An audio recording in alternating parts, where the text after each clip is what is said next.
প্রধানমন্ত্রী তারেক রহমান বলেছেন, দেশের কৃষক যদি সচ্ছল থাকে, এই দেশের কৃষক যদি বেঁচে থাকে, এই দেশের কৃষক যদি ভালো থাকে, তাহলে সমগ্র বাংলাদেশ ভালো থাকতে পারবে।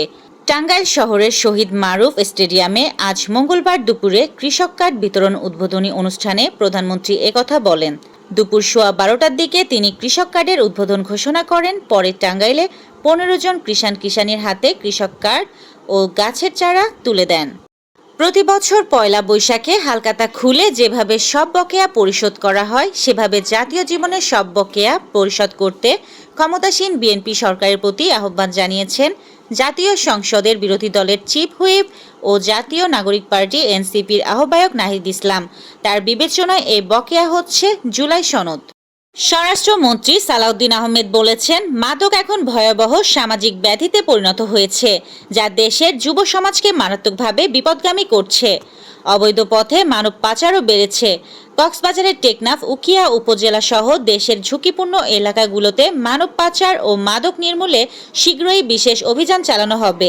এ ব্যাপারে সরকার কঠোর অবস্থানে। এদিকে গত 24 ঘন্টায় সারা দেশে হাম ও হামের উপসর্গ নিয়ে আরও 9 শিশুর মৃত্যু হয়েছে।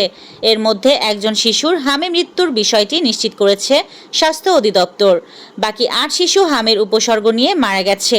এছাড়া হাম ও হামের উপসর্গ নিয়ে দেশের বিভিন্ন হাসপাতালে ভর্তি হয়েছে 1105 শিশু। এর মধ্যে হাম শনাক্ত হয়েছে 176 জনের।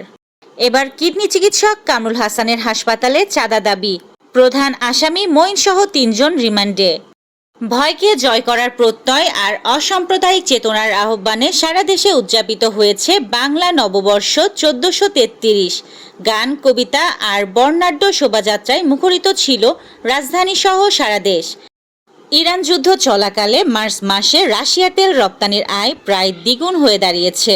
যুক্তরাষ্ট্র ও ইসরায়েলের এ যুদ্ধের কারণে জ্বালানির দাম বাড়তে থাকার মুখে মস্কোর তেল রপ্তানিতে নিষেধাজ্ঞা শিথিল করেছে ওয়াশিংটন।